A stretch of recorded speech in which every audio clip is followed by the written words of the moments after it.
la fatigue mentale, c'est une sensation de diminution des capacités de concentration, d'attention, qui fait qu'on n'arrive pas à mettre en place finalement ce qu'on appelle des compétences cognitives habituelles. Alors ce qui est assez étonnant, c'est que souvent, avant de s'apercevoir de ces troubles de mémoire, ces troubles d'attention, ces troubles de concentration, les premiers signes sont tout le temps des signes en fait corporels. AVS avec Philippe Robichon.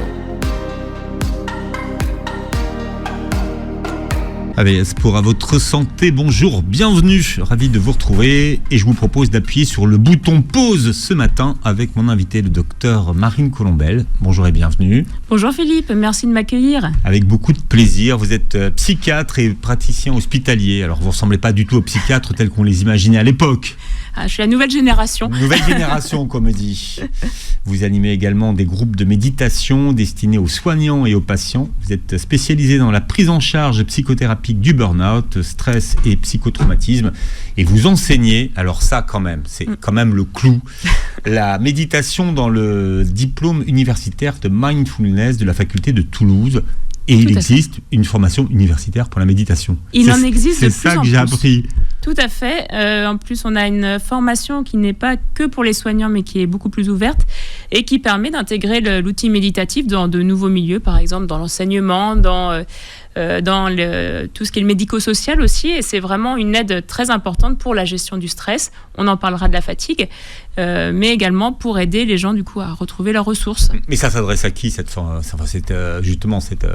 diplôme ? Alors, cette formation, initialement, c'était plutôt pour les soignants, mais on a ouvert, et c'est en fonction des dossiers, en fait, et des profils. C'est pas que pour les professionnels de santé, en fait. Non, on a ouvert. Comment allez-vous aujourd'hui ? Très bien, ma foi. En plus, le soleil revient, donc c'est parfait. Faut en profiter, parce qu'en ce moment, le soleil, il joue avec nous. Vous publiez « Je lutte contre la fatigue mentale » chez Marabout, avec 11 QR codes pour accéder à des méditations, de la relaxation et d'exercices d'hypnose. C'est important, ça. C'est important parce que vraiment l'objectif dans ce livre, c'était de donner des exercices vraiment très concrets pour se faire du bien, pour se relaxer, pour sortir des ruminations mentales, pour retrouver ses propres ressources. Et c'est important du coup de donner des aides pour accompagner les gens dans le mieux-être.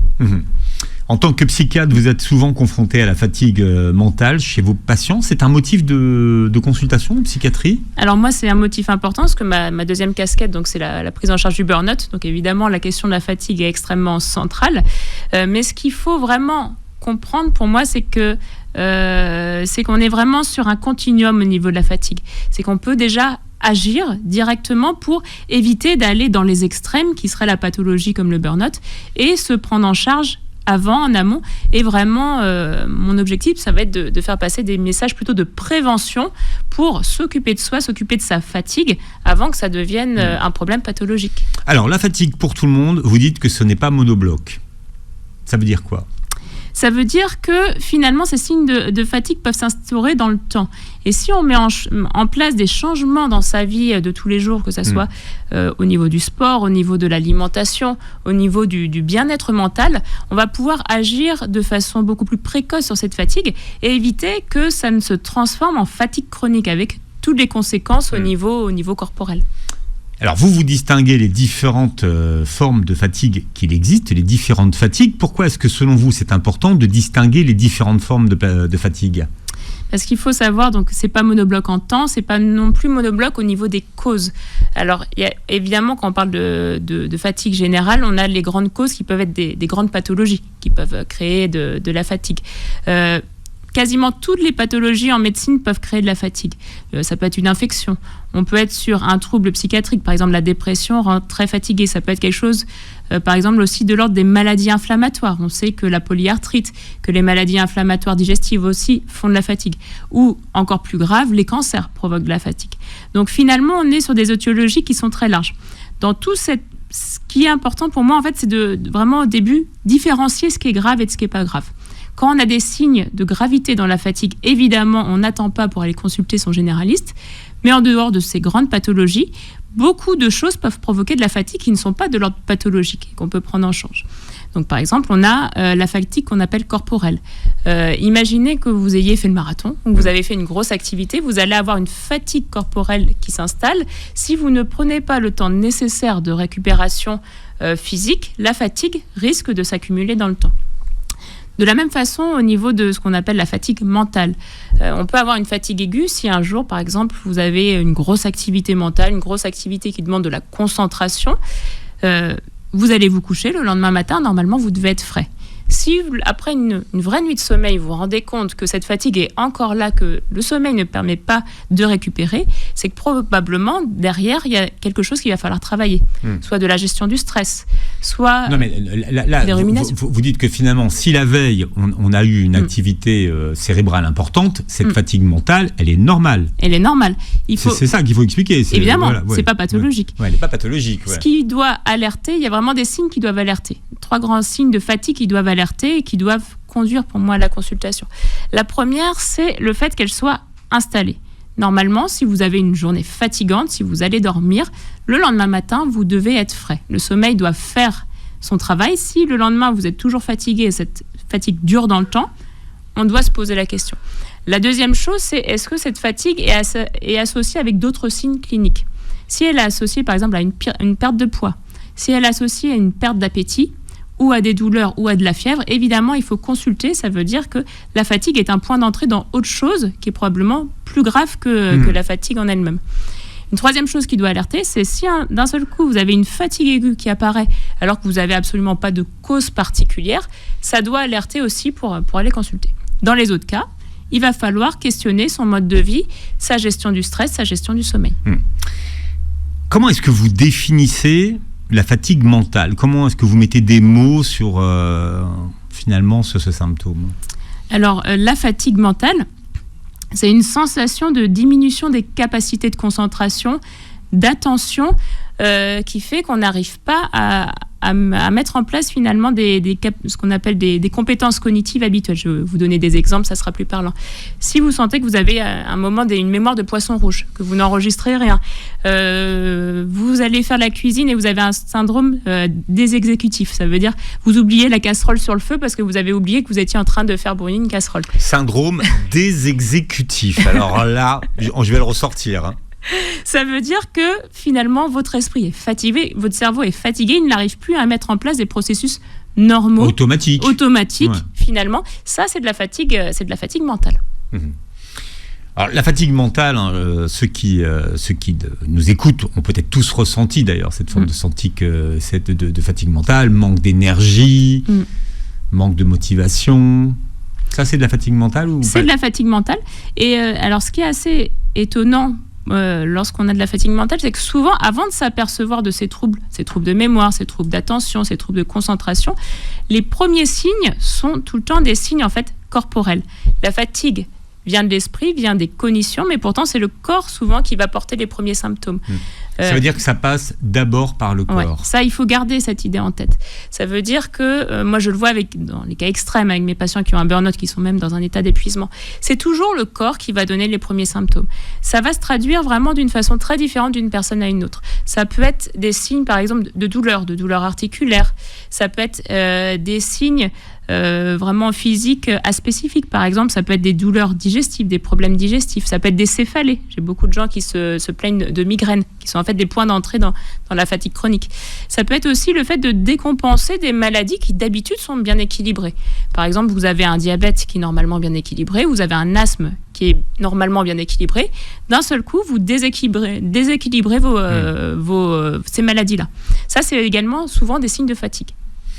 Mais par exemple, la fibromyalgie, si on prend cette pathologie, ça peut être aussi un signe de fatigue mentale. Il faut savoir que la fatigue mentale a vraiment cette double composante à la fois corporelle et mentale et intellectuelle. Les deux vont ensemble. La fibromyalgie, c'est une traduction corporelle de douleurs musculaires qui se mettent en place lorsque cette fatigue mentale est installée depuis un certain temps.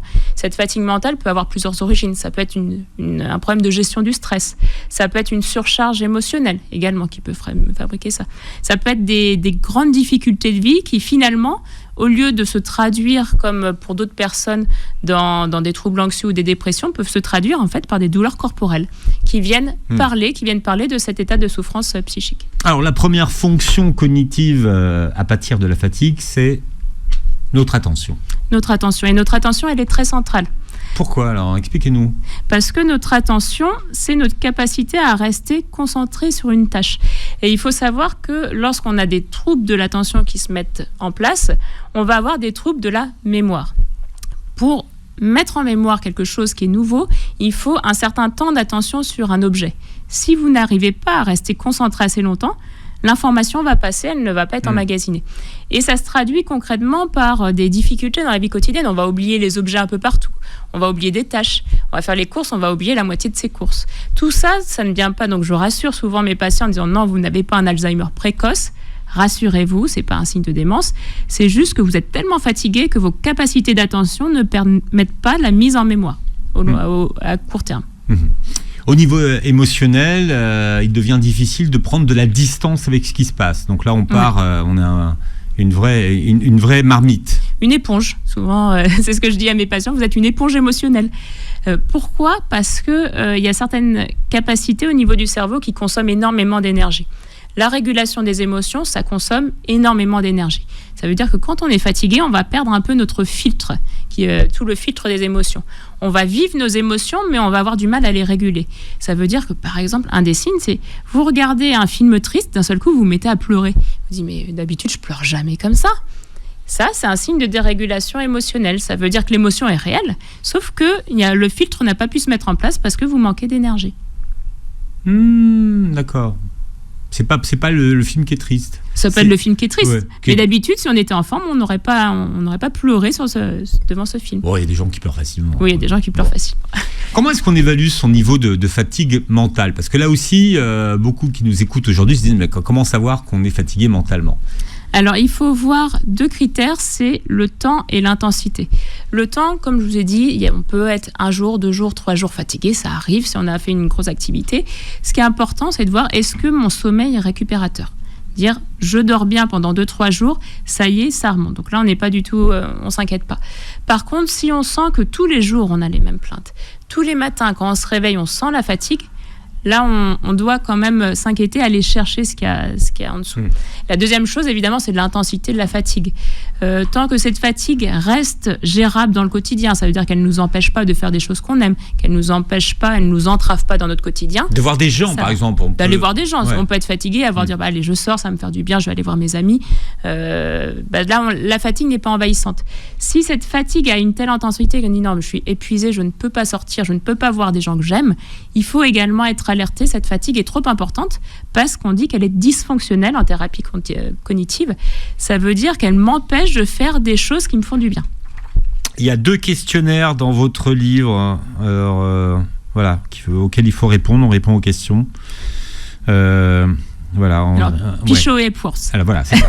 Je cherchais Epworth et Pichot. Le plus utile, c'est Pichot. Voilà, tout à fait. Enfin, le deuxième aussi. Mais en fait, on n'est pas exactement sur les mêmes. C'est pas les mêmes items. C'est pas les mêmes questions. Alors, donc Epworth et Pichot. Epworth, c'est pour la somnolence. Donc, on n'est pas vraiment dans le cadre de la fatigue. La somnolence, c'est le fait de s'endormir en fait à des moments où on voudrait pas s'endormir. Souvent, il y a des pathologies en dessous, par exemple l'apnée du sommeil. Quand on est ou des problèmes de médicaments, de dosage médicamenteux. Ça, c'est pour le Epworth. Pour le questionnaire de Pichot, on est vraiment sur un questionnaire de fatigue.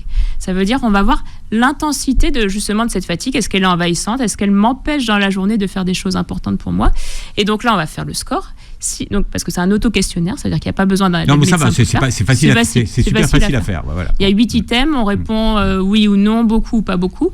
On a un score, et si on est au-dessus de 22, on doit s'inquiéter, on dit il y a quelque chose, la fatigue est trop importante. Comment trouver le repos mental, surtout quand on a cette impression de ne pas pouvoir se reposer ? Je pose la question au docteur Marine Colombel. Je rappelle, docteur Marine Colombel, que vous publiez « Je lutte contre la fatigue mentale » chez Marabout.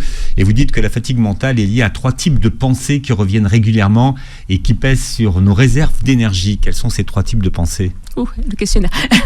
Alors la première... Non, j'ai l'impression d'être un contrôle de... C'est vrai? Oui, non, mais c'est rigolo. Bon, je peux parler d'autre chose. Non, c'est rigolo. Alors, premier type de pensée, c'est vraiment les pensées automatiques. C'est quoi une pensée automatique? Une pensée automatique, c'est une pensée qui vient toute seule. On ne va pas aller la solliciter, on fait une activité particulière et pouf, ça rallume quelque chose, un commentaire qui vient et qui peut nous fatiguer parce que ça nous met dans finalement des vieux fonctionnements qui peuvent nous faire souffrir.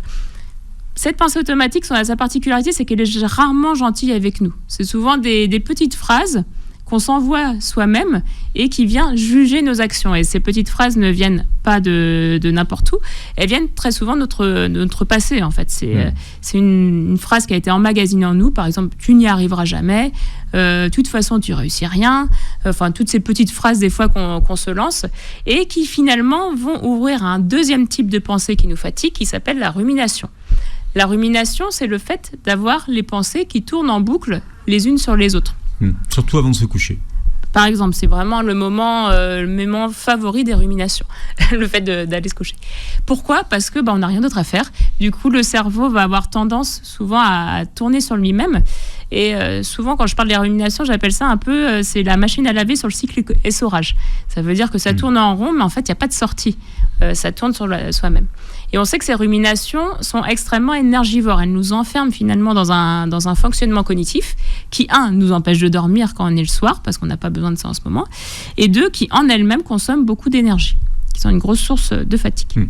Et la troisième, c'est la charge mentale. Alors, merci pour la charge mentale. L'appareil, la charge mentale, c'est nouveau concept.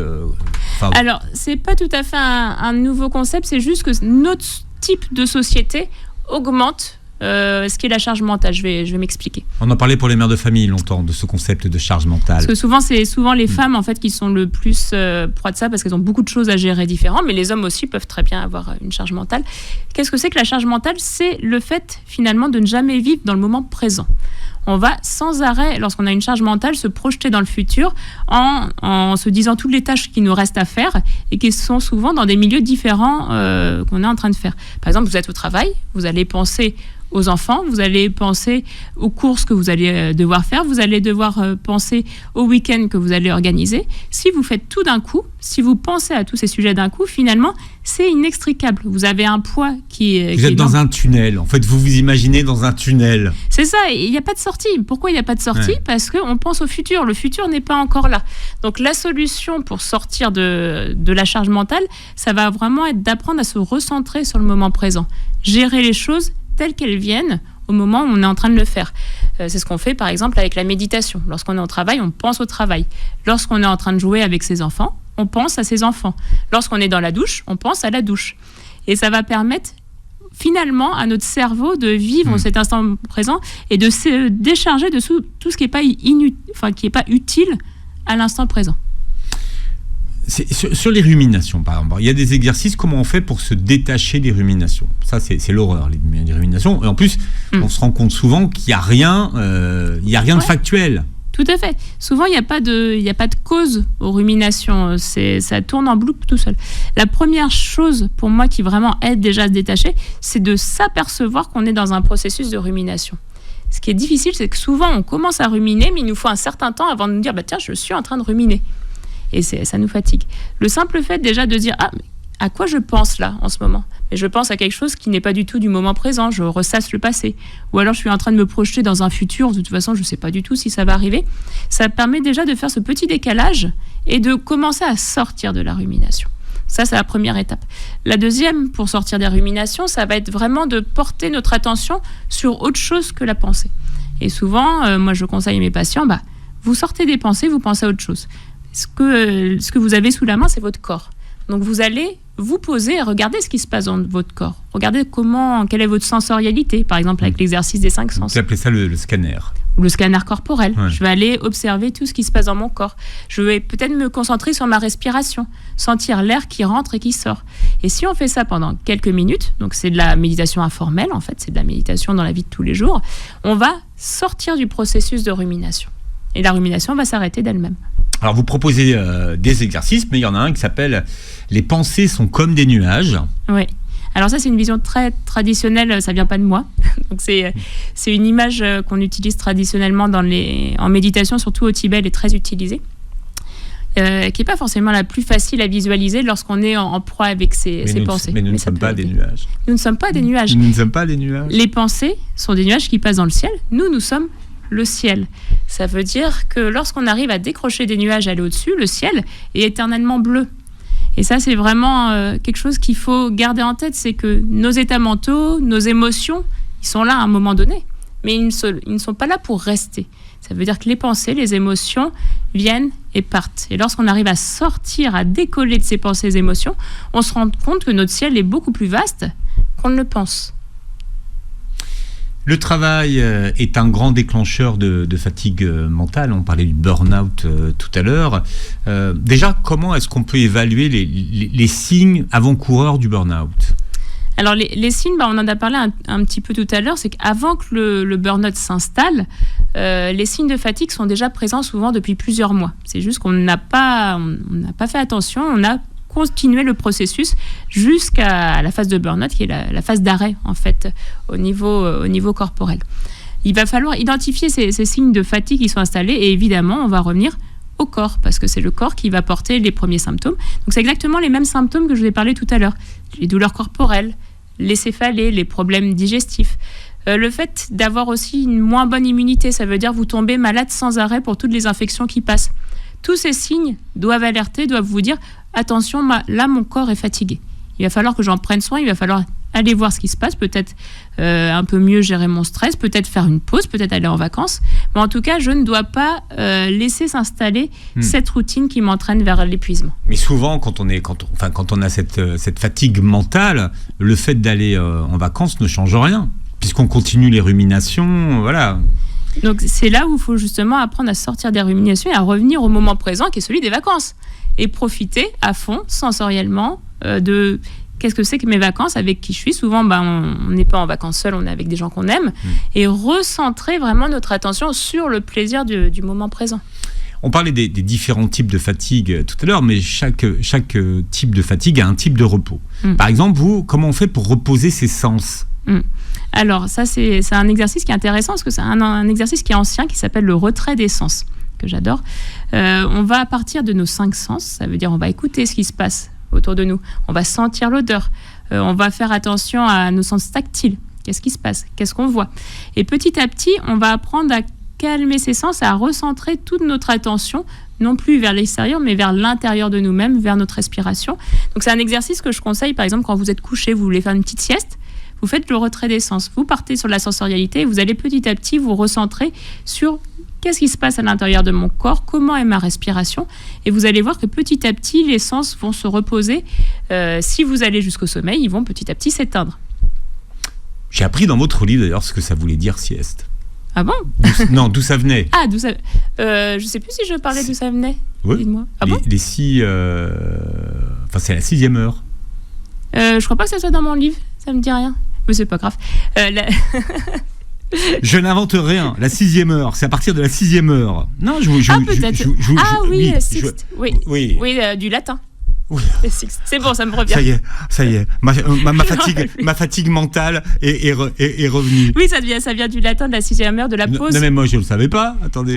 De la pause de la 6e heure. Je me souvenais plus que j'avais noté dans le livre. En fait. Mais la pause de la 6e heure, c'est ça. La pause de la 6e heure, parce qu'en fait, il y a un moment particulier qui est justement... donc la journée romaine était divisée en 12 heures, donc 6, avec la pause du repas au milieu. Et en fait, juste à ce moment-là, il va falloir récupérer de l'énergie en faisant la sieste. Merci de me rappeler, j'avais oublié que j'avais donné ce détail-là dans le livre. Mais tout à fait. La sieste, ça va être très important, mais on ne fait pas la sieste n'importe comment. Donc ça, c'est aussi quelque chose qui est important. C'est ça l'art. Elle reprend comme ça, elle enchaîne. On fait la sieste comment ? Parce que tout le monde a un peu sa vision de faire la sieste. Alors, la sieste, ce qui est important, c'est le temps de sieste. Et il ne va pas falloir dépasser un certain temps. Pourquoi ? Parce que si vous faites une sieste longue, ça veut dire plus d'1 heure, 1h30, vous arrivez sur un cycle de sommeil entier. Et si vous vous réveillez au moment où vous êtes en sommeil profond, le sommeil va être très difficile et vous allez vous sentir pas bien, un peu pâteux. C'est vraiment, lorsque vous réveillez de la sieste et que vous n'êtes pas bien, c'est que probablement vous avez dormi trop longtemps. C'est pour ça qu'on conseille des micro-siestes ou des petites siestes en tout cas qui durent moins de 30 minutes, ce qui permet d'aller dans du sommeil léger et de se réveiller avant d'être en sommeil profond. Et on sait que si vous restez sur des petites siestes de 30 minutes tous les jours, on a énormément de bienfaits au niveau physiologique et au niveau cardiaque. Il y a beaucoup d'études actuellement qui sont en train de sortir en disant par exemple le régime méditerranéen ne fait pas tout.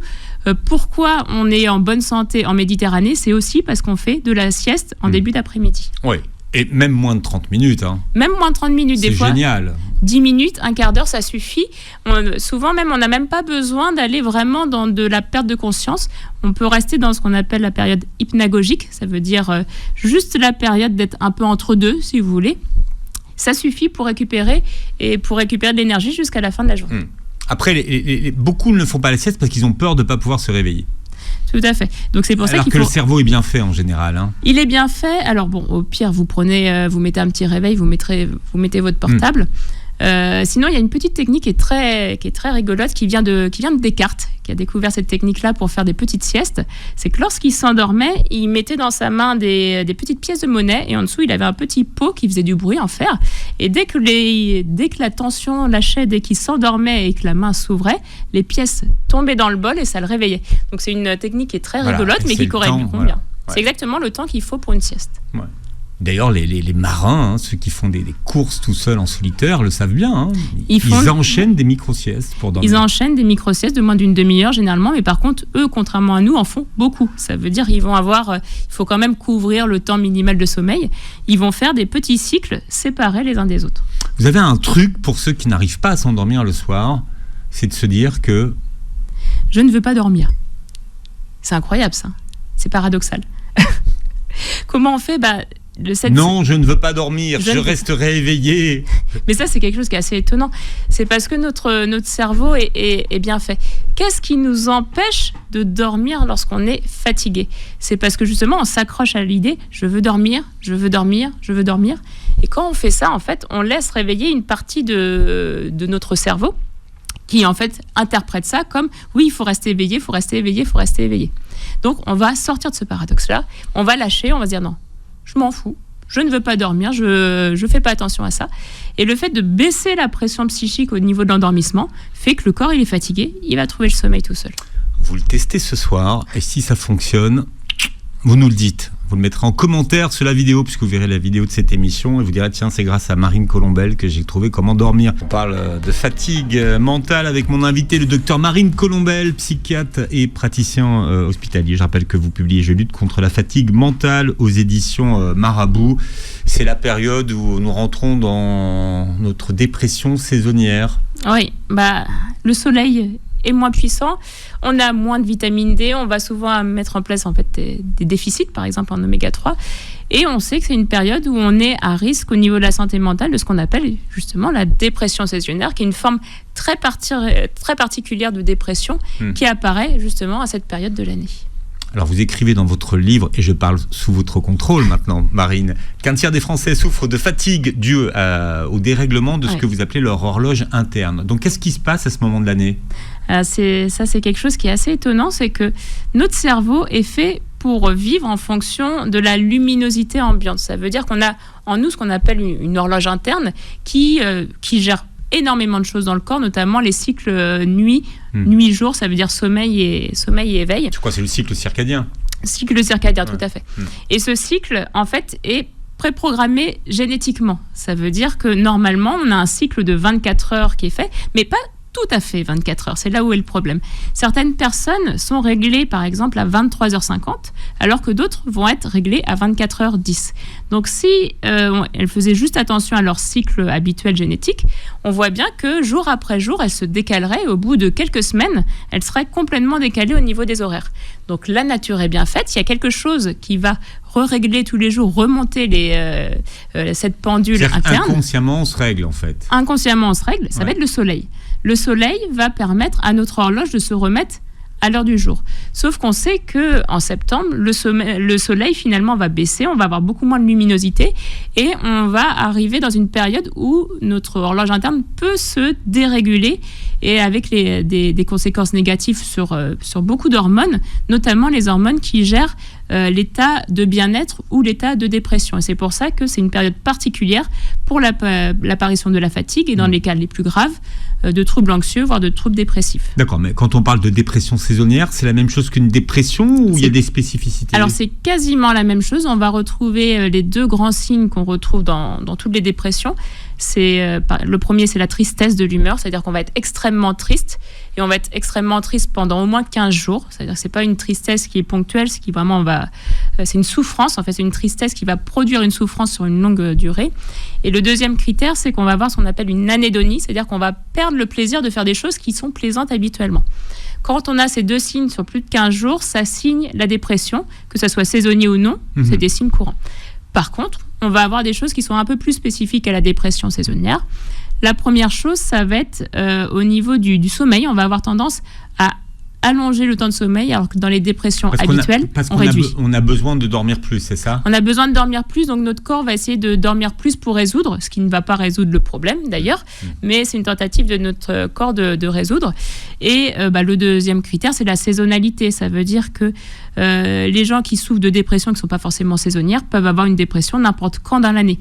Les gens qui vraiment ont une baisse du moral spécifiquement à l'automne, attention, il y a peut-être un processus de dépression saisonnière derrière.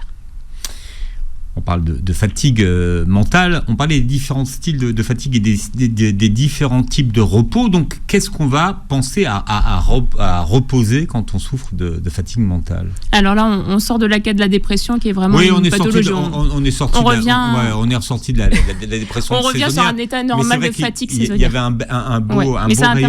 un bon rayon de soleil dans notre tout à fait, qui est très agréable. Et bien justement, le soleil, ça va nous faire du bien. Pourquoi ? Parce que le soleil va gérer deux choses. Déjà, il gère plus que deux choses, mais il y a deux choses importantes à la saison. Et il va nous permettre la synthèse de vitamine D. Ça veut dire que la vitamine D, pour être synthétisée, on a besoin d'exposition au soleil. Si on ne s'expose pas assez longtemps, on va avoir moins de vitamine D. Alors, vitamine D, on la connaît pour les os. C'est ce qui permet de fixer le calcium. Mais ça ne sert pas qu'à ça, ça sert notamment à la protection du cerveau contre les dépressions. Si vous êtes très carencé en vitamine D, vous avez un risque important de développer une dépression. Et ça, les gens ne le savent pas forcément. Donc, il faut être sûr de prendre son apport de vitamine D en allant suffisamment longtemps au soleil et s'exposer. Alors, mon conseil, c'est faites du sport en même temps, par exemple. Comme ça, vous aurez le double effet, à la fois soleil et sport, qui est très bénéfique. Et la deuxième chose, l'avantage du soleil, c'est justement par rapport à notre horloge interne, pour recaler l'horloge interne. Si on s'expose au soleil, on va la recaler. Si on n'a pas assez de soleil, par exemple à cause d'un mode de vie qui est trop sédentaire, où on est dans son bureau, on ne sort pas assez, il y a d'autres possibilités comme la luminothérapie qui va permettre d'apporter le soleil nécessaire au niveau de l'horloge interne. D'ailleurs, dans les pays ou dans les régions où il y a moins de soleil, il y a plus de dépression. Tout à fait, il y a ce qu'on appelle un ratio nord-sud. Ça veut dire que plus on va au nord, plus on est à risque de dépression saisonnière. Lorsqu'on va dans les pays du Grand Nord, donc par exemple la Norvège, on arrive quand même à des taux de 40%, ce qui est énorme en population générale, de dépression saisonnière. Vous distinguez 4 types de repos, c'est pas l'interro, le repos physique, le repos mental, le repos émotionnel et le repos existentiel. Alors on a parlé tout à l'heure du repos physique, mais on parle beaucoup moins du repos émotionnel et du repos existentiel. Alors déjà, repos émotionnel, comment on fait pour reposer ses émotions et pourquoi faut-il reposer ses émotions ? Alors c'est pas vraiment les émotions, c'est la régulation des émotions. En fait, quoi la différence ? Alors la différence, c'est qu'une émotion, c'est pas contrôlable. Une émotion, c'est un état physique et mental qui nous permet de nous adapter à une situation qui arrive. Ça veut dire Alors c'est pas contrôlable, mais on passe sa vie à vouloir lutter contre ces émotions. Mais on ne peut pas. On ne peut pas. Pourquoi ? Parce que les émotions nous servent à nous adapter en temps réel à des événements. Si par exemple d'un seul coup on est en colère, c'est parce que quelque chose dans notre environnement a attaqué soit nous, soit nos valeurs. Donc on va mettre en place des stratégies pour s'affirmer. Si on sent la tristesse, c'est parce que on a fait quelque chose qui allait peut-être contre nous-mêmes ou contre quelque chose qui est important pour nous. Donc c'est également un signal. Si on est en joie, c'est justement un facteur de motivation à refaire une action qui était bénéfique pour nous ou pour les autres. Donc les émotions, on comprend bien que c'est vraiment une interface entre nous et le monde. Elles sont très importantes. Ce qui est problématique, c'est leur régulation. C'est lorsque ces émotions arrivent de façon trop intense ou se déclenchent de façon inopinée. Par exemple, on se met en colère pour quelque chose qui n'en vaut pas la peine. Par exemple, on est au volant. on a un mauvais acte d'une voiture ou de quelqu'un qui nous fait un mauvais geste. Si on se met en colère et qu'on explose de colère, ça ne sera pas très utile. Ouais. Ça veut dire... C'est pas conditionné, c'est pas... C'est conditionné, évidemment. Ouais. Mais on peut apprendre à se déconditionner. Ça veut dire que l'émotion, on va apprendre à la ressentir, mais on peut apprendre aussi à la réguler, à se dire, bon, c'est pas si grave que ça la situation, je vais calmer ma colère, ça ne m'apportera rien, je vais apprendre à me recentrer. C'est là où finalement, ça va être important d'apprendre la régulation des émotions, parce que ces émotions excessives nous coûtent énormément d'énergie. Rappelez-vous, peut-être que dernièrement, vous avez une journée où vous êtes disputé avec un collègue, avec un voisin. Est-ce que vous vous souvenez de l'état dans lequel vous étiez après ? C'est énergivore. C'est très énergivore, on est épuisé. Et peut-être même qu'on ne va pas pouvoir faire d'autres choses derrière parce que ça nous aura pompé toute notre énergie, justement, cette dispute. Alors que si tout de suite on avait dit, tiens, cette situation me met en colère, je vais poser un peu les choses, je vais respirer, je vais revenir et dire mon point de vue, mais sans partir dans l'émotionnel, déjà, on gérera beaucoup plus facilement le conflit. Et en plus, on ne sera pas du tout fatigué après, beaucoup moins. C'est comme ça qu'on repose ses émotions ? On va apprendre à les réguler petit à petit. On va faire une deuxième chose, c'est qu'on va bien dormir. Pourquoi ? Parce que le sommeil est vraiment le moment de régulation des émotions au niveau du cerveau. Le fait de faire une vraie nuit de sommeil, d'avoir assez de temps paradoxal, par exemple, en fin de nuit, va nous permettre de faire des rêves riches, et des rêves qui permettent de digérer toutes les émotions de la journée et de repartir sur une bonne page blanche le lendemain matin et être bien. Si vous ne dormez pas assez, les émotions que vous aurez vécues pendant la journée et avant de vous endormir vont continuer à perdurer pendant la nuit et vous vous réveillerez de la même humeur que la veille. Vous vous en souvenez de vos rêves, vous, Marine ? Ah, toujours. Enfin, toujours. Tous les jours, je me souviens au moins d'un rêve. Et ça se travaille. Et comment vous faites ? Comment je fais ? Alors, il y a deux choses. Déjà, vous avez un journal des rêves ? On peut le faire. Moi, 2 conseils. Donc, déjà, c'est la pleine conscience. Le fait d'être plus conscient la journée de ce qu'on est en train de faire, d'être plus présent dans le moment présent, fait que la nuit, on sera plus présent dans nos rêves. On aura plus conscience de ce qui se passe dans le rêve, donc généralement, on s'en rappelle mieux. Si ça ne suffit pas, le deuxième conseil pour se rappeler des rêves, c'est souvent, en fait, on se rappelle de son rêve et on l'oublie au moment où on met le pied par terre, parce qu'on part sur d'autres activités psychiques. C'est parce qu'on sait juste avant, on l'a super bien, et hop, c'est mort après. Et là, c'est mort. Donc, mon conseil, vous prenez un petit papier, un crayon ou votre smartphone et vous notez quelques mots sur le rêve. Il n'y a pas besoin que ça soit tout détaillé, mais quelques mots qu'on appelle d'ancrage fait que si vous y revenez quelques heures après, souvent, vous allez vous rappeler de vos rêves. Et à quoi ça sert ? À se souvenir de ses rêves, ça va permettre de travailler avec. Comme je vous dis, le rêve est vraiment finalement un lieu de gestion des émotions. Le fait de se rappeler de ses rêves nous donne énormément d'informations sur notre état psychique, notre état émotionnel, ce qui est important pour nous. Le rêve communique avec nous de l'ordre du symbole. Si on sait interpréter ces symboles pendant le rêve, probablement on va pouvoir résoudre des choses de notre vie quotidienne qui nous posent problème. Parce que là, on arrive sur un autre domaine qui est notre rapport à notre inconscient. Il faut savoir que on a tous en nous un réservoir de ressources qui est immense, qui capte énormément de notre environnement. Et si on ne va pas dedans, c'est pas parce qu'on ne veut pas aller dedans, c'est parce qu'on a des conditionnements, des filtres qui fait qu'on n'écoute pas notre petite voix intérieure. Le rêve, c'est vraiment le lieu d'expression de cette voix intérieure qui va permettre de nous guider sur énormément de choses quand on l'écoute. Le repos existentiel. Alors, qu'est-ce que vous appelez la fatigue existentielle ? Il y a des moments dans la vie où nous nous sentons perdus. On a du travail, une famille, tout va bien. C'est la perte de sens. Et pourtant, La perte de sens. Ça veut dire qu'il y a certains moments de notre vie qui sont des moments vraiment fondamentaux, parce que d'un seul coup, on fait le point, on dit, mais est-ce que je suis vraiment à l'endroit où je devrais être ? Si on se pose cette question-là, et ça arrive des fois, de se dire, il va falloir peut-être que justement cette petite voix intérieure qu'on a évoquée juste à l'instant, il va falloir aller l'écouter. Est-ce que je suis en train de faire ce pourquoi je suis venue faire ici ? Donc là, je sais qu'on arrive plutôt sur un abord spirituel, mais la question du sens est vraiment fondamentale. Est-ce que je suis bien à cet endroit ? Est-ce que je suis bien avec les gens que je côtoie tous les jours ? Si le doute s'installe, il faut se questionner sur sa vie, sur le sens de sa vie. Et là, on va utiliser des choses qui sont très importantes, qui sont intérieures à nous et qui nous correspondent. Nous, c'est nos valeurs. Alors, il y a un exercice pour déjà trouver quelles sont nos valeurs. Tout le monde ne sait pas quelles sont ses valeurs propres. C'est pas évident. Et souvent, on a des valeurs qui n'ont jamais été exprimées simplement parce qu'on leur a pas donné l'occasion de s'exprimer. Parce qu'on a grandi peut-être dans une famille ou dans une culture ou dans un endroit où ces valeurs-là n'avaient pas forcément leur place. Et finalement, quand on se pose, on se dit, mais cette valeur-là, par exemple, je sais pas, la liberté, l'amour, l'ordre, c'est une valeur qui est importante pour moi, où je suis passée peut-être un petit peu à côté, mais je vais peut-être essayer de changer quelques habitudes de vie pour pouvoir la réintégrer et donner du sens dans ce que je fais au quotidien. Important de questionner ces valeurs. C'est important, pourquoi ? Parce que ces valeurs disent énormément sur qui nous sommes profondément, pas notre soi social, pas notre représentation sociale, mais qui je suis vraiment. Est-ce que je suis en train de faire ce qui est important pour moi ? Et se poser cette question-là, qu'est-ce qui est important pour moi, va permettre souvent de sortir de beaucoup d'impasses où on a pu peut-être dans la vie à certains moments se trouver. Bon, Marine Colombel, moins de molécules, plus de méditation. Il faut trouver un équilibre. Ça veut dire que toute la solution au bien-être, évidemment, ne vient pas d'une molécule magique, d'une pensée magique, comme des fois on a pu l'avoir, hélas, dans certains courants de psychiatrie. On est vraiment sur une question d'équilibre. Ça veut dire qu'on ne peut pas envisager une bonne santé mentale sans envisager un bon environnement, une bonne alimentation, être avec des gens qu'on aime, faire des choses qui ont sens pour vous. Si on sort de tout ce fonctionnement-là, évidemment, la pathologie va apparaître. Ce qui n'empêche pas que si on a une vraie pathologie mentale comme une dépression, l'antidépresseur également a sa place. C'est vraiment une question de faire les deux en même temps.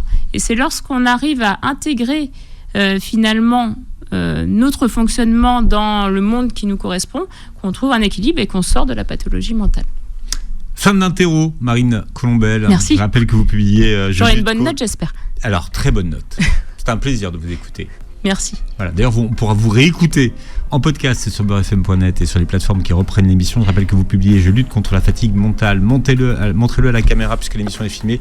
Ouais. Et vous pourrez voir la captation de cette émission sur la chaîne YouTube de Beurre FM. Merci d'avoir été avec nous, Marine Colombel. Merci de votre accueil. Et passez une très belle journée santé sur Beurre FM.